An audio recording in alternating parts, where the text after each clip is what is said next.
guys, it's Justin B. Smith from Justin's HIV Journal. I know it's been a little bit of a minute, but I apologize. Had some things going on in my personal life, and now I'm back, so everything's good. Well, I actually just kind of decided to do this video because it was funny. I was on the MARC train as usual, coming home from work, going to DC to Laurel, Maryland, which is only about 20 minutes on the MARC train. And a friend of mine, who I sit with on occasion, I'm not going to mention your name, it's all good, he was like, well, there's been like a second, outbreak of H1N1 in my office, or in my building. He didn't say in his office, he said in his building. And I was like, okay. Yeah, don't sit next to me. No, I'm joking. I didn't say that. I was thinking it. But, no, but honestly, I thought about this and I was like, well, I'm HIV positive, so I'm like, at a higher risk. So I decided to maybe do just a little video, not really going into too much detail about H1N1 and, having HIV and being at risk, and being at more of a risk, with and being infected with the H1N1 virus. So, just a little history. The H1N1 virus was first discovered here, actually in April 2009, and basically in the U.S. and the Mexican border. They're saying that adolescents and adults with the with an HIV infection, or persons with a low CD4 count, are known to be at higher risk to catch the virus. And they also said that because of their studies, and this is, I'm telling you, this is from the CDC, this is from the Centers for Disease Control and Prevention. So this is not me talking, I'm getting this information from the CDC, okay? They're saying several studies, again according to the CDC, several studies have been reported higher hospitalization rates with people who have HIV and with other prolonged illnesses as well, and it's also increased mortality, which means that let's say a friend of mine, BJ, who is not HIV positive, and then there's me, Justin, who is HIV positive.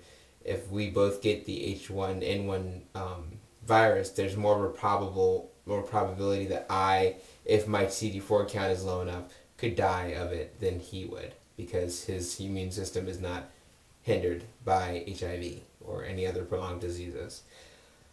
So what they're also saying is that the disease H1N1, or the virus H1N1, actually is more rapid. Once it infects the body of someone who is HIV positive, it's easier for the H1N1 virus to actually go through your body and just do more damage at a faster rate than someone whose immune system is supposedly normal.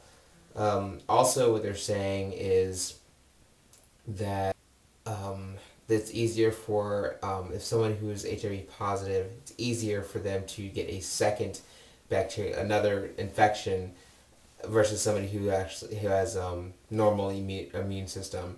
Basically, what they're saying is, if I become infected with H1N1 and I'm HIV positive, it's a lot easier for me to get pneumonia.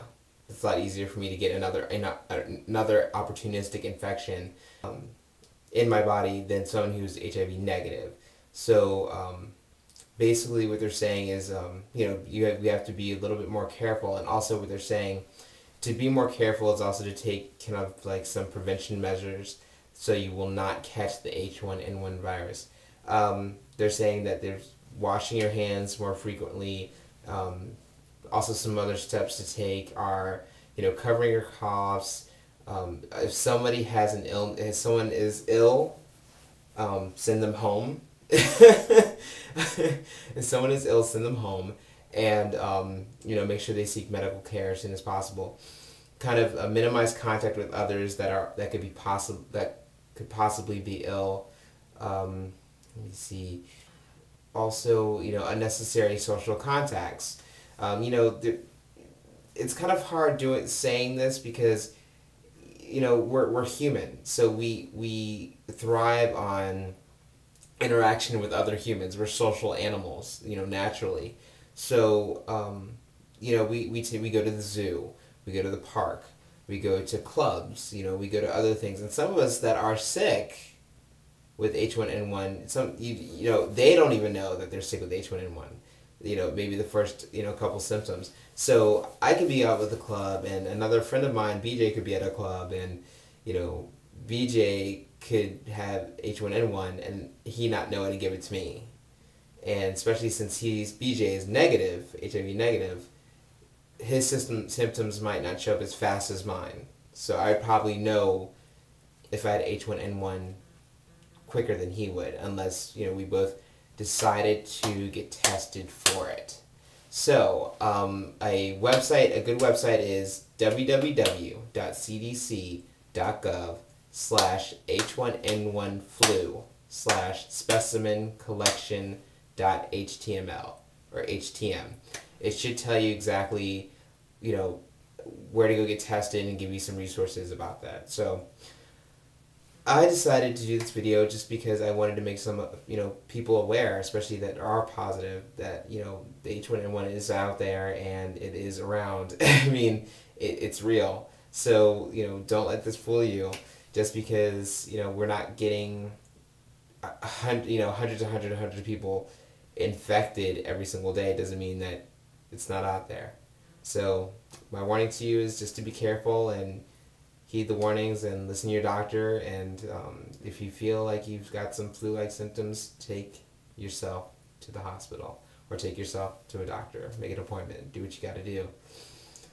Okay, this is Justin B. Smith from Justin's HIV Journal signing off, and take care of yourselves.